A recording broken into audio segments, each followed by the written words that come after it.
let's crack down to it.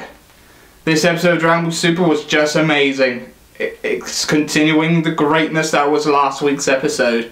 So let's crack down to it. Dragon Ball Super, episode 48. Hit the intro. Double up.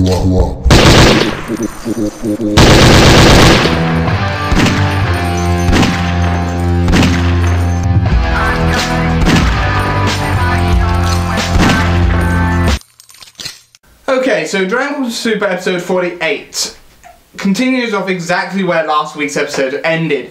Trunks decides to make one last ditch of a struggle, turning Super Saiyan and trying to create a diversion towards Black to then head to the time machine.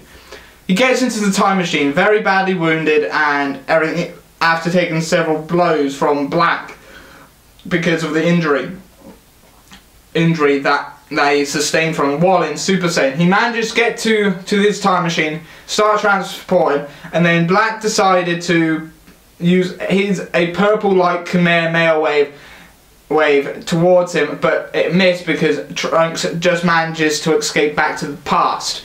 During this, Trunks, Pilaf, Mai and Shu were at class. Don't know why Pilaf, Mai and Shu were in school, because they are older and they just wish themselves to be younger again, and so they were back as kids and everything, but they were as class, and Shu gave the correct answer to a problem that was asked towards Trunks, because Trunks was trying to figure it out, and Pilaf said that it was wrong when he wrote it down, that he always has to do the times first before anything else.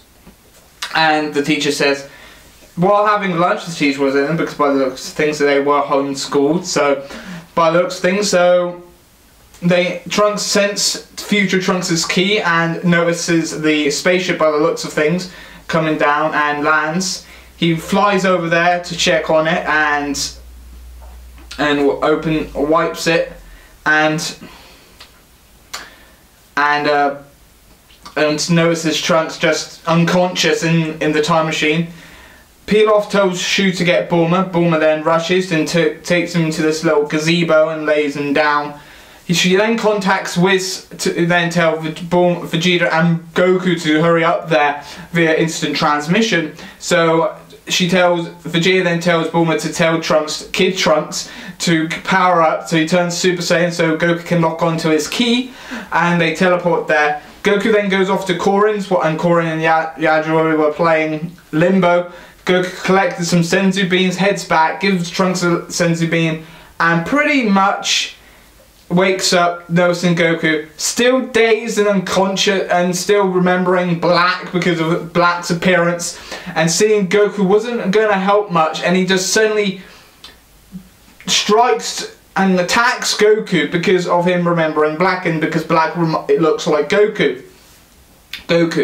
So that was it really for this episode. So the things I want to get down, when I watched somebody else's review before I watched the episode, he says that Bulma mentions the blue hair. Now that wasn't really the case. Trunks just mentioned probably when Shu ran off to get Bulma, Trunks mentioned that there's a guy with blue hair in the time machine.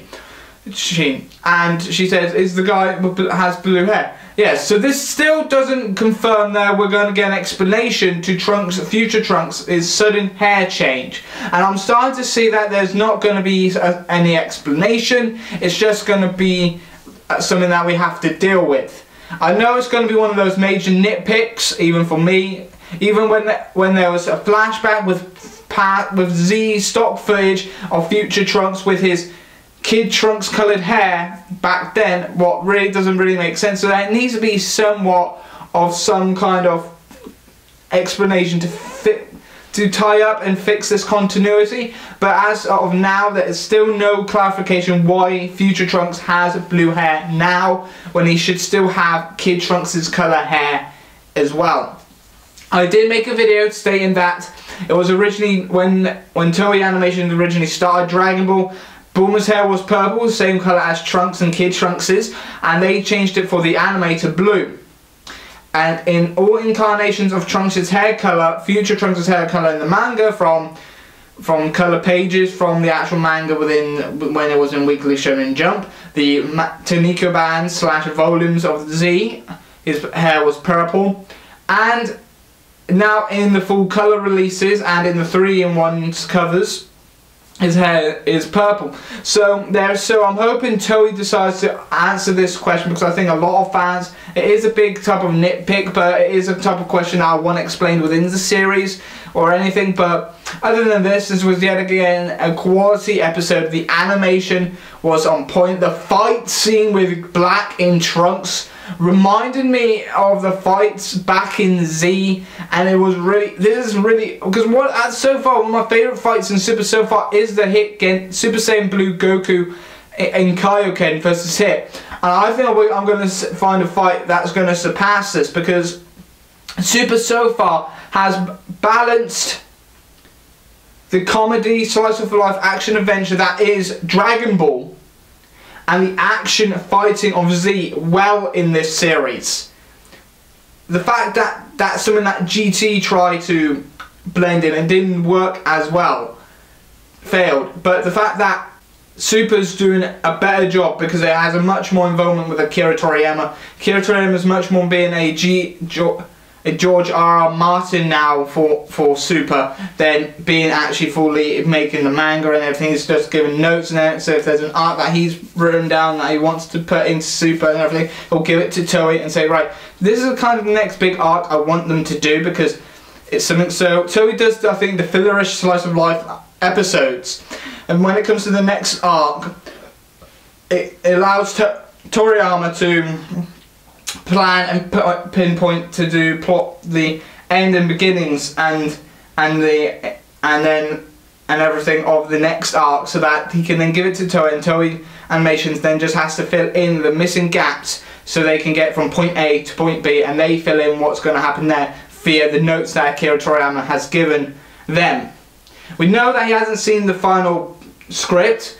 That doesn't mean anything. He's probably too busy, probably seen all the other scripts of all the other canon stuff, so probably he's now just enjoying it as much as we have. But other than that, this has really been an interesting episode of Dragon Ball Super. Yet again, it was really enjoyable. I really loved it. I love the animation here, the fight scenes. I definitely love the yellow and black energy blast that Black was actually informing and about to attack, and what before Trunks swung his sword, threw his sword at him. And so it was really nice to see this. So it's going to be nice catch up then, and hopefully he gets to explain.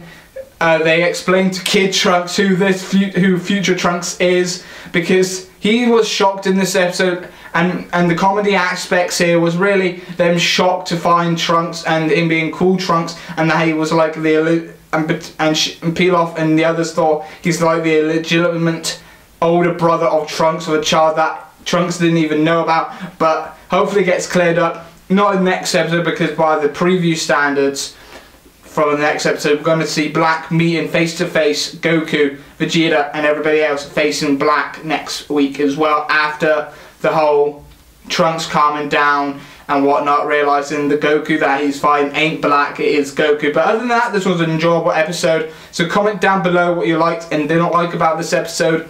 And I've been your host, Kai from Kaizo Otaku Corner, member of the 00 Club. And I'll see you next time. Bye bye for now.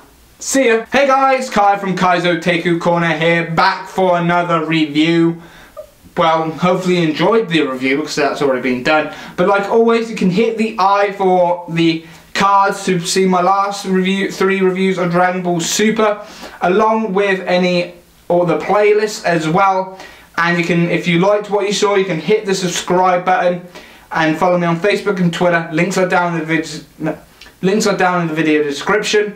And if you want to follow me on Anime and Nino, just search Kaizo Otaku Corner in there on the app, and I'll see you then next time. I've been your host, Kai from Kaizo Otaku Corner. See you next time.